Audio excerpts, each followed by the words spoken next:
Assalamualaikum warahmatullahi wabarakatuh.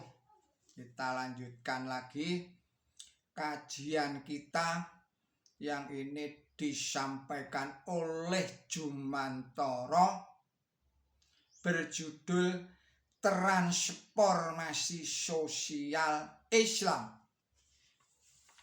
Saudara-saudara para pemirsa Kereweng Aji Channel yang berbahagia, Assalamualaikum warahmatullahi wabarakatuh.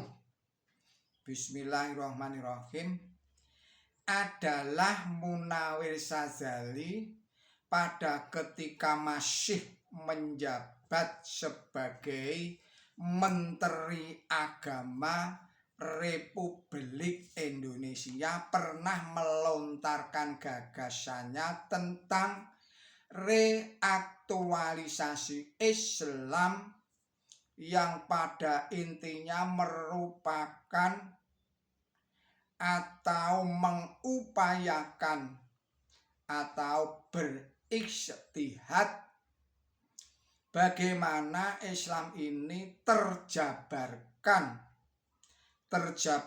ke dalam nilai-nilai yang objektif, yang empiris, yang berdimensi kekinian dan berdimensi kedisinian. Gagasan ini mengundang kontroversial sepadan dengan besarnya dualisme arus pemikiran. Dualisme arus pemikiran yaitu arus pemikiran tradisionalis dan arus pemikiran modernis.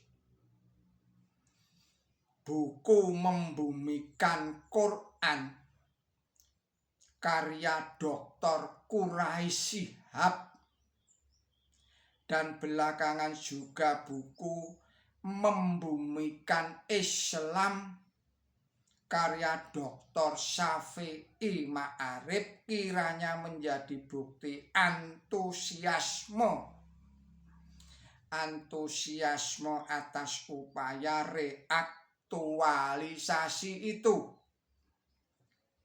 Dr. Kunto Wijoyo di dalam bukunya Dinamika Sejarah Islam Indonesia membagi perkembangan Islam di Indonesia ini menjadi 3 periode, yakni yang pertama adalah periode mitos, yang kedua adalah zaman periode ideologi,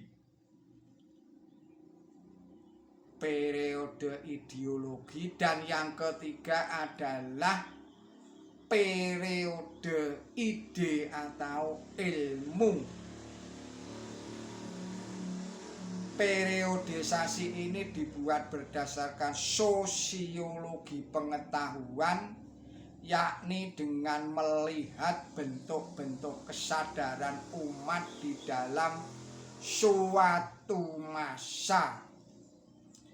Pada periode awal yaitu pada zaman mitos, umat memiliki kepercayaan mistis religius sehingga dasar pengetahuannya menjadi mitos. Saya ulangi sekali lagi, pada periode awal yaitu pada zaman atau periode mitos, umat memiliki kepercayaan mistis religius sehingga dasar pengetahuannya menjadi mitos. Konsep Ratu Adil adalah konsep yang lahir dari kesadaran ini. Saudara-saudara para pemirsa Kereweng Aji Channel yang berbahagia, sebuah kesadaran utopian sebagai akibat tekanan penjajah atau kemiskinan yang sudah berlangsung sekian lamanya Pada periode yang kedua, Islam dipahami dalam formasi normatif ideologis yang ditandai dengan munculnya syarikat Islam atau munculnya Masyumi di Indonesia. Di dalam periode ilmu, periode yang terkini, Islam dihadirkan dalam format teoritis. Ia selanjutnya berkembang menjadi disiplin ilmu.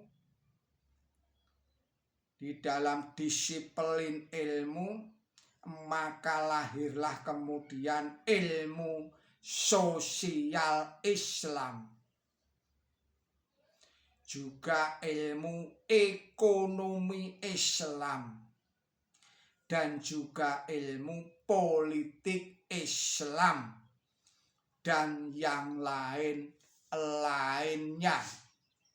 Bahkan tidak berhenti sampai di situ saja. Pada periode ilmu ini melahirkan pula program aplikasinya. Didirikanlah lembaga-lembaga Islam. Dengan kondisi seperti ini diharapkan peran umat Islam akan semakin terangkat. Peran umat Islam semakin terangkat baik dalam bidang ekonomi, bidang politik, bidang sosial, bidang budaya, dan bidang ilmu, pengetahuan, dan teknologi. Dan dengan demikian gagasan reaktualisasi harus dilihat sebagai proses panjang yang berkelanjutan.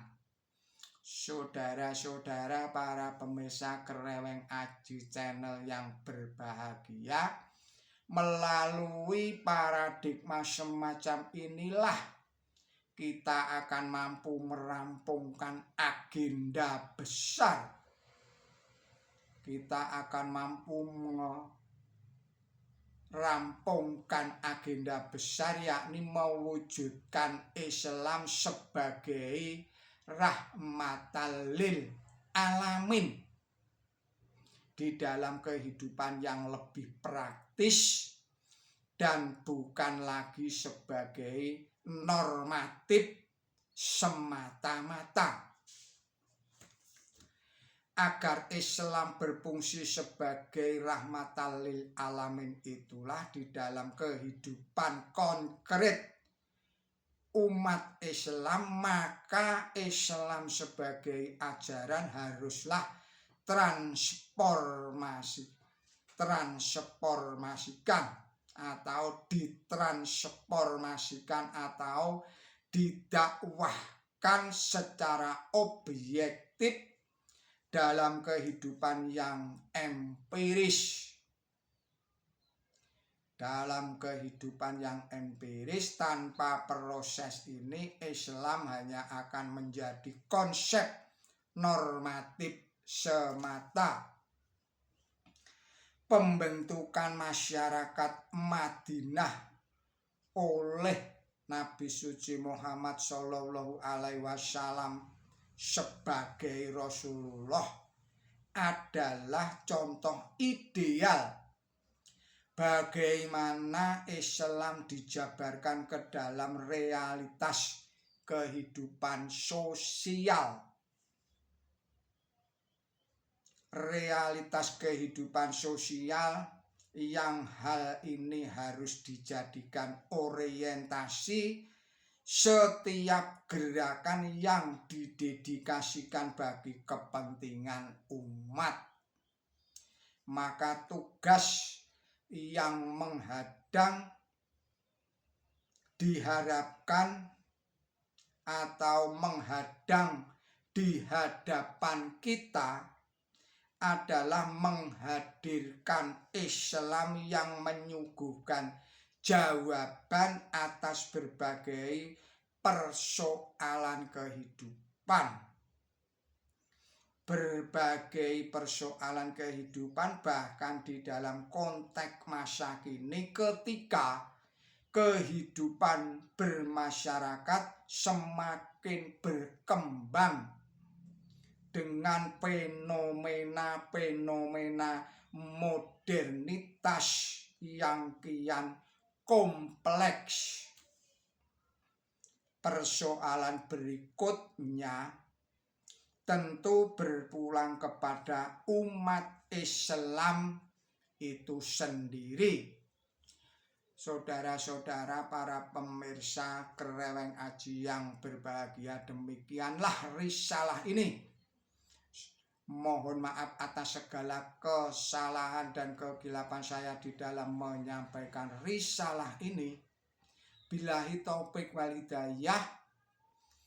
Wassalamualaikum warahmatullahi wabarakatuh.